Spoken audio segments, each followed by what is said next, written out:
بسم اللہ الرحمن الرحیم۔ السلام علیکم۔ امید کرتی ہوں بیٹے آپ سب خیر و عافیت سے ہوں گے۔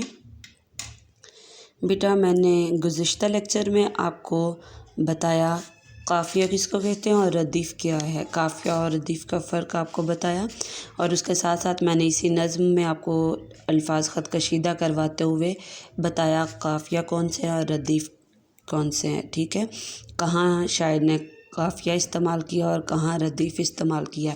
قافیہ ردیف کا فرق بتاتے ہوئے میں نے آپ کو ان کی مثالیں بھی دیں اسی نظم میں سے، اور اس کے بعد میں نے آپ کو کروایا مرکزی خیال۔ مرکزی خیال کس کو کہا جاتا ہے وہ بتایا، مرکزی خیال کیا ہوتا ہے اور اس کو لکھنے کا طریقہ کیا ہوتا ہے، کتنی سطروں پر مشتمل ہوتا ہے، کس طرح سے لکھا جاتا ہے مرکزی خیال وہ بتایا، اور اس کے ساتھ ساتھ مرکزی خیال کی تعریف بتانے کے بعد میں نے آپ کو اس پوری نظم کا ایک دفعہ مکمل مفہوم بتایا کہ آپ اگر اس کا مرکزی خیال لکھیں گے تو کس طرح لکھیں گے، اور پھر آپ کو جو لکھنے کا کام دیا گیا تھا وہ یہی دیا گیا کہ آپ اس نظم کا مرکزی خیال لکھیں گے۔ اور بیٹے میں نے مرکزی خیال پہلے آپ کو کروایا کیونکہ اس کی وجہ یہی تھی کہ ایک دفعہ آپ جب مکمل طور پر نظم کے مفہوم کو سمجھتے ہوئے مرکزی خیال اس کا لکھ لیں گے، شاعر کا جو اس میں اصل پیغام ہے اس کو سمجھ لیں گے، تو اس کے بعد ہم تشریح پر اگر جائیں گے تو آپ کو تشریح کرنا آپ کے لیے آسان رہے گا، ٹھیک ہے، ورنہ آپ نے دیکھا ہو تو مشق میں ہمیں مرکزی خیال بعد میں دیا گیا ہوتا ہے جبکہ تشریح ہم پہلے کرتے ہیں، تو میں نے تشریح سے پہلے مرکزی خیال کروانا مناسب سمجھا کیونکہ مجھے لگ رہا تھا کہ اس میں آپ نظم کے مفہوم کو ایک دفعہ خود سے سمجھتے ہوئے اس کا مرکزی خیال جب لکھنے کی کوشش کریں گے تو آپ کو سمجھ آ جائے گی کہ پوری نظم میں بات کیا ہوئی ہے، اور پھر اس کے بعد ہم ایک ایک کر کے جب اشعار کی تشریح کرنا شروع کریں گے تو بآسانی آپ اس کو تشریح کر سکیں گے اس نظم کے اشعار کی، ٹھیک ہے۔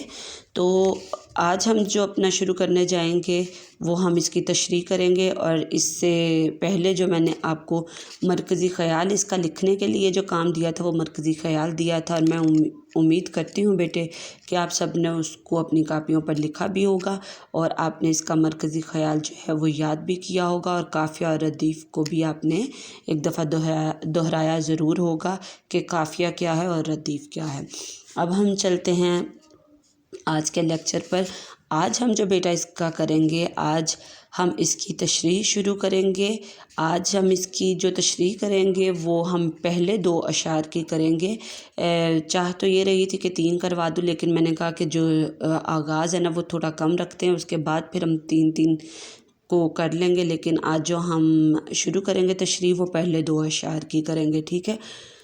سب سے اہم چیز بیٹے پہلے میں آپ کو بتا دوں تشریح ابھی تک آپ جماعت پنجم میں جو کرتے آئے ہیں وہ اشعار کو نثر میں تبدیل کرتے آئے ہیں۔ نثر ہوتا ہے تشریح کو آسان جملوں میں تبدیل کرنا لیکن مختصر شکل میں، ٹھیک ہے نا۔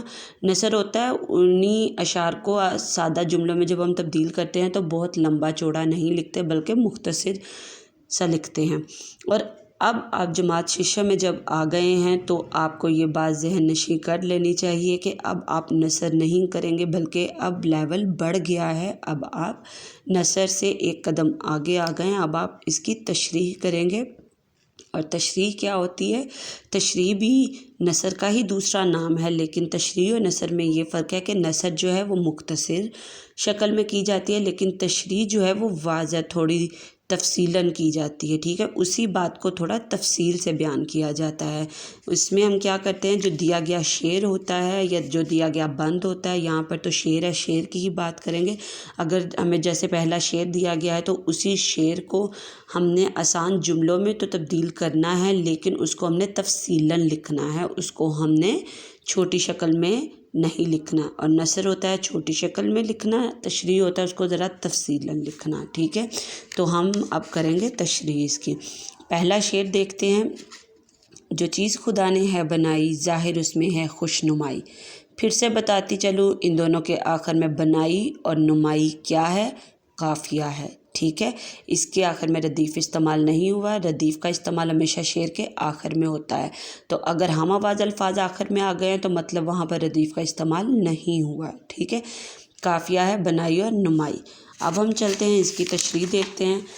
سب سے پہلے تو بیٹا آپ نے اپنی کاپیاں جو ہیں وہ حاشیہ لگانا ہے، کاپی تیار کرنی ہے، پھر کام شروع کرنا ہے۔ حاشیہ لگائیں گے، اگر دونوں طرف لگنا ہے تو دونوں طرف لگائیں گے۔ تاریخ لکھیں گے 6 اپریل 2021، اوپر جماعت کا کام لکھیں گے اور پھر دن لکھیں گے منگل۔ اس کے بعد آپ عنوان واوین میں لکھیں گے حمد، ذیلی عنوان کیا ہے؟ تشریح، اور بریکٹ میں آپ لکھیں گے جن اشعار کی آج ہم نے کرنی ہے وہ کون سے؟ شعر نمبر 1، 2۔ پہلے ہیڈنگ دیں گے شعر نمبر 1، پھر ہم شعر لکھیں گے مارکر سے۔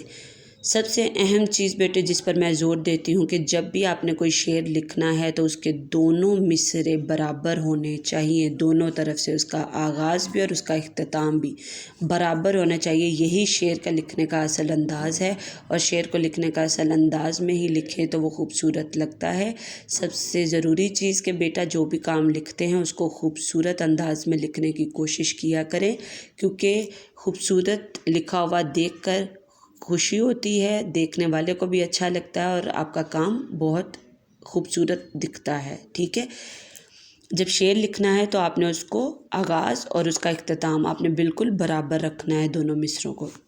شعر لکھا ہم نے، جو چیز خدا نے ہے بنائی ظاہر اس میں ہے خوش نمائی۔ پہلے حوالہ ہے شعر، اس میں ہم حوالہ دیں گے شعر کا، یعنی یہ شعر کس نظم کا ہے اور کس شاعر کا لکھا ہوا ہے۔ تو اس میں حوالہ میں 2 چیزیں لکھی جاتی ہیں، پہلی لکھی جاتی ہے نظم کا نام، دوسرا ہے شاعر کا نام۔ نظم کا نام کیا ہے؟ حمد، واوین میں لکھیں گے۔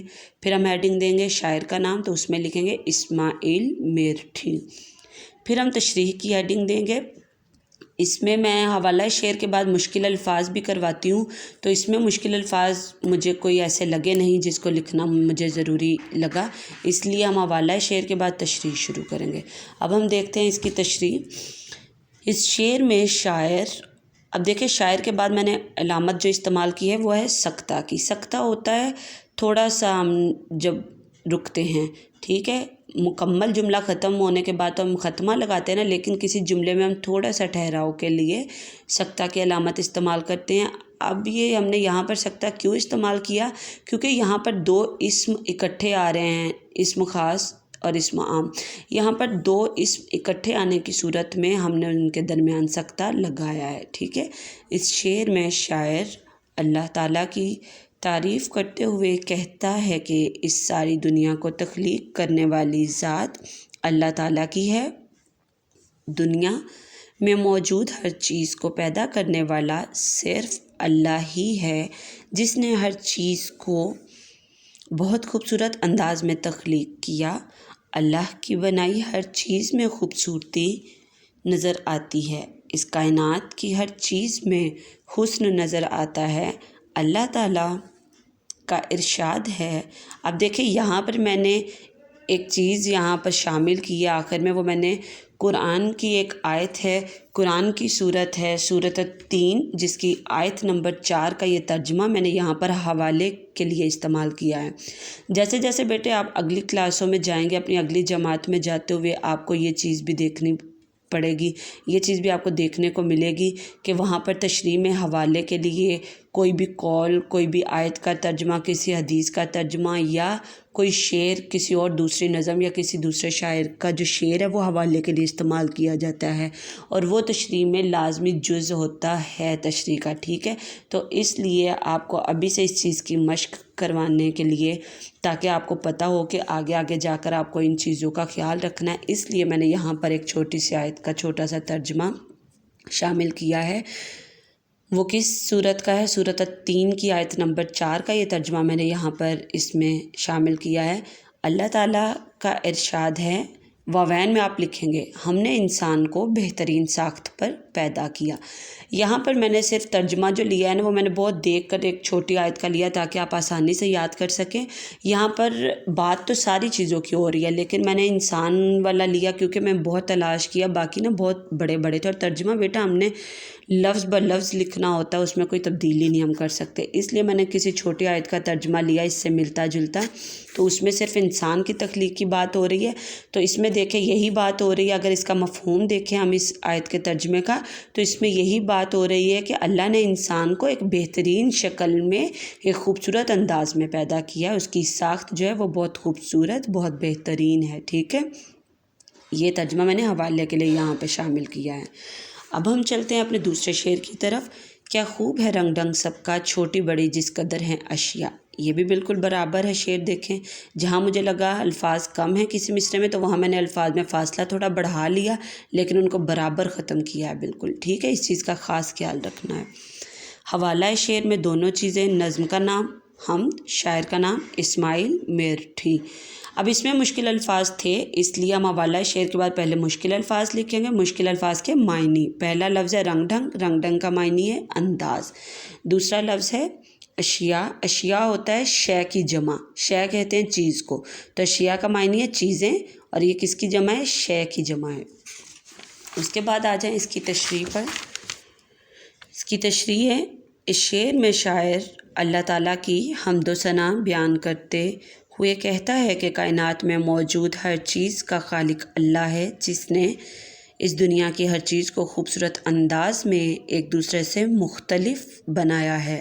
اس دنیا میں جو کچھ بھی ہے، خواہ وہ بڑا ہے یا چھوٹا، سب کچھ اسی پاک ذات کا پیدا کردہ ہے۔ اس پوری دنیا میں موجود ہر چھوٹی بڑی چیز ایک دوسرے سے جدا نظر آتی ہے اور ہر چیز میں ہی خوبصورتی نظر آتی ہے، ٹھیک ہے۔ یہ ہو گئی دوسرے کی تشریح۔ بیٹے آپ نے ان دونوں اشعار کی جو ہے تشریح اسی طرح اپنی کاپیاں خوبصورت طریقے سے تیار کرنی ہے پہلے، پھر آپ نے یہ اشعار اسی طرح لکھنے ہیں، جس طرح میں نے ساری تشریح بتائی اسی طرح آپ نے یہ تشریح اپنی کاپی پر لکھنی ہے دونوں اشعار کی، اور اسی تشریح کو آپ نے یاد بھی کرنا ہے۔ اور اس میں پھر سے وہی چیزیں جو میں نے بتائیں، اس میں یہ بنائی اور نمائی قافیہ ہے۔ دوسرے شعر میں قافیہ کا استعمال نہیں کیا گیا، یہاں پہ آخری الفاظ جو ہیں وہ ہم آواز نہیں ہیں، اور اگر ردیف کہیں کہ ردیف ہیں، یہ تو ردیف بھی وہ الفاظ ہوتے ہیں جو لکھے جانے میں بھی، بولے جانے میں بھی جو ہوتے ہی ایک جیسے الفاظ ہیں، لیکن یہ ایک جیسے نہیں ہیں، نہ تو ردیف کا استعمال ہوا اس شعر میں، نہ ہی قافیہ کا استعمال ہوا، ٹھیک ہے۔ یہ ہو گئے دونوں اشعار کی تشریح، آپ نے اسی طرح اپنی کاپی پر لکھنی بھی ہے اور بیٹا یاد بھی کرنی ہے، ٹھیک ہے۔